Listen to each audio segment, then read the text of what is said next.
de tema para contarles que esta mañana el excomandante en jefe del Ejército, Ricardo Martínez, llegó finalmente a declarar ante la ministra Romy Rutherford, ministra en visita, pero hizo uso de su derecho a guardar silencio. Carola Garrido nos va a contar en qué condición está actualmente. Carola, buenas tardes. Buenas tardes, Carola.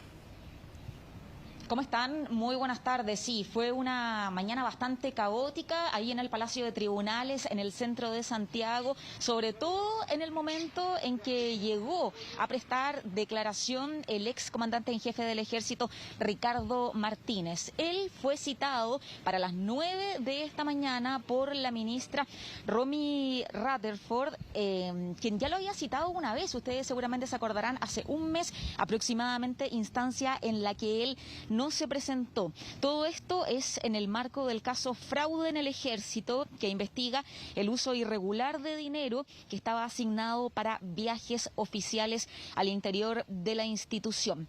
Bueno, ¿qué pasó finalmente? La ministra, llegó temprano, lo hizo a las 7:45 de la mañana, lo hizo en auto y bastante rápido, ingresó directamente al estacionamiento que está por calle Morandé. Él, en tanto, el comandante en jefe del Ejército, lo hizo una hora más tarde, 8:45 aproximadamente, y él, a diferencia de ella, llegó caminando por la calle Compañía, que es donde está otro de los accesos a la oficina donde él debía concurrir. Allí fue donde todo se desordenó. Él fue asediado por una gran cantidad de medios de comunicación que se encontraban allí expectantes para saber si se presentaba o si imitaba la actitud que había tenido la vez anterior, no yendo pese a que había sido citado por la ministra. Bueno, él, mientras caminaba, emitió algunas declaraciones. Insistió, por ejemplo, en su inocencia, dijo que estaba tranquilo, que siempre lo había estado y que hoy eso no era distinto, y aprovechó de hablar de estas garantías procesales que él dice, todo el mundo comenta, tienen los militares activos o en retiro. Él dijo que en realidad esas garantías no eran tales, y allí hace referencia a un punto en particular que fue el que hizo que su defensa en varias ocasiones frenara la diligencia que finalmente se realizó hoy, porque él quería declarar acompañado de su abogado, no quería ir solo, y eso era algo en lo que insistía la ministra Romy Rutherford. Él dice que no se puede, que en su caso no pudo testificar en compañía de un abogado como sí puede hacerlo el resto de los chilenos, alguien que no pertenezca, dice él, a esta rama castrense. Habló también de su patrimonio, sobre el que se dijo que se había comentado mucho, y aseguró que este es legítimo, así es que hizo un llamado a investigar bien, porque están haciendo un tremendo daño, dice, quienes hablan del tema sin conocerlo. Escuchemos parte de las declaraciones que hizo a su ingreso el ex comandante en jefe del Ejército, Ricardo Martínez. Tranquilo, siempre he estado tranquilo. Yo he dicho públicamente que nunca he estado sobre la ley, pero tampoco debo estar por debajo de la ley. Y hoy he venido a comparecer ante el tribunal. Y eso es lo que estoy haciendo hoy día. ¿Dicho que está tranquilo o se siente inocente? Por supuesto que sí, por supuesto que sí. Yo quisiera, por favor, que se van a caer, ¿eh? Vengo en calidad de inculpado, sí. Yo les quiero reiterar que lo que he dicho y en la cuenta pública básicamente fue que las garantías procesales que tienen hoy día los militares activos o en retiro no son tales, no son tales. ¿En qué sentido tienen? No son tales porque, por ejemplo, no se nos está permitido el poder testificar en compañía de un abogado, como hoy día lo tiene el 99% de los chilenos. Bueno, ahí veíamos bastante caótica su llegada. Él mismo decía, cuidado, que alguien se va a caer, porque claro, como no se presentó en la primera oportunidad, todos queríamos tener la posibilidad de obtener alguna versión suya. Decíamos que uno de los puntos que lo complicaba era no testificar en compañía de su abogado. Sin embargo, esto se tuvo que dar de esa manera, aunque no como se esperaba, porque finalmente su abogado, quien llegó a los pocos minutos después que él comentó argumentó que Ricardo Martínez ejerció su derecho a guardar silencio.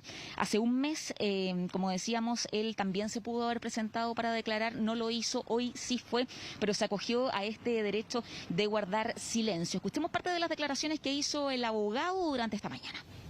El general Martínez ha comparecido a la citación judicial como es su deber, cumpliendo las órdenes de los tribunales superiores y, como ustedes saben, haciendo peticiones al mismo nivel de la ley. Él ha dicho que no quiere estar ni por sobre ni por bajo de la ley, sino que reclamar iguales derechos que todos los justiciables.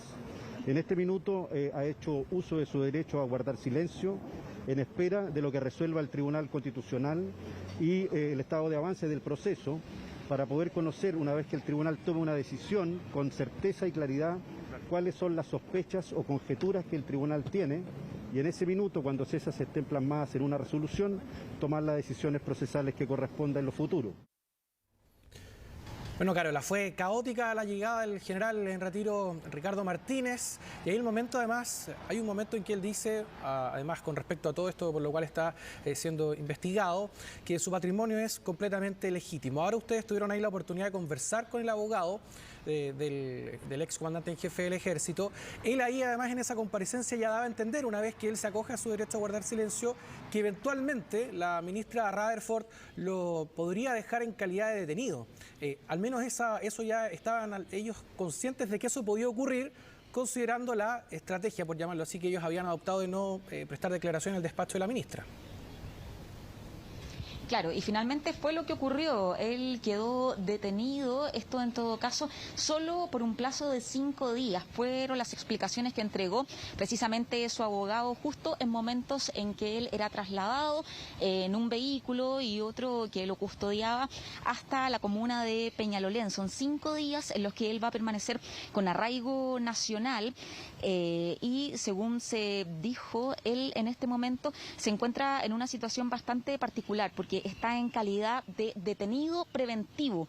Ese fue el término que se utilizó. No está procesado, y esta detención preventiva se realiza para poder resolver precisamente su situación penal de aquí al próximo martes, que es cuando se cumplen estos 5 días. En todo caso, se podría, según el abogado, resolver esta situación antes. No habría que necesariamente esperar hacia esa jornada. Así es que, bueno, de acuerdo a lo que se señala, el martes o bien antes se conocerían los fundamentos del tribunal en uno u otro sentido, y según la defensa podrá ejercer también los recursos pertinentes en este caso. Escuchemos parte del resumen que hizo del estado en el que se encuentra hoy día el general Martínez. El tribunal ha notificado 3 decisiones.